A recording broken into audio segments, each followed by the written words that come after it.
సాధారణంగా బంగారం ధరలలో ప్రతిరోజు పెరుగుదల ఉంటుండగా ఇటీవల నుంచి ధరలు ఒక్కసారిగా పడిపోయాయి. ఇప్పటి వరకు కూడా ధరలు తగ్గుముఖం పడుతూనే ఉన్నాయి.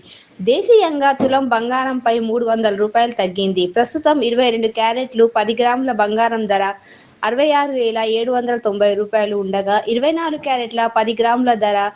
72,860 వద్ద కొనసాగుతోంది. తెలుగు రాష్ట్రాల్లో హైదరాబాద్, విజయవాడ, విశాఖపట్నంలో 22 క్యారెట్ల 10 గ్రాముల బంగారం ధర 66,800 కాగా 10 గ్రాముల 24 క్యారెట్ల గోల్డ్ ధర రూ. 72,870. ఇక బంగారం ధరలు తగ్గుముఖం పడితే వెండి ధర మాత్రం స్వల్పంగా పెరిగింది. ప్రస్తుతం కిలో వెండి ధర రూ. 85,100 వద్ద ఉంది. బంగారం ధరలు తగ్గుతున్నందుకు కొన్ని ప్రధాన కారణాలు ఉన్నాయి. అంతర్జాతీయ మార్కెట్ ప్రభావం. అంతర్జాతీయంగా బంగారం ధరలు ఏ విధంగా ఉంటాయో దాని ప్రభావం భారతదేశంలోని ధరలపై కూడా పడుతుంది.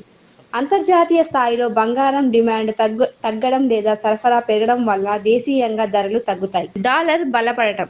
అమెరికన్ డాలర్ విలువ పెరిగితే రూపాయి విలువ తగ్గుతుంది. దీంతో బంగారం ధర భారతీయ కొనుగోలుదారులకు మరింత ఖరీదైనదిగా మారుతుంది.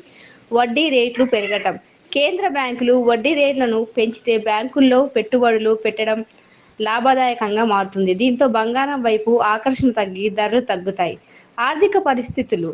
ప్రపంచ ఆర్థిక పరిస్థితులు స్థిరంగా ఉన్నప్పుడు బంగారంపై ఉన్న ఆసక్తి తగ్గుతుంది. ఎందుకంటే బంగారం సాధారణంగా అనిశ్చిత కాలాల్లో సురక్షితమైన పెట్టుబడిగా పరిగణించబడుతుంది.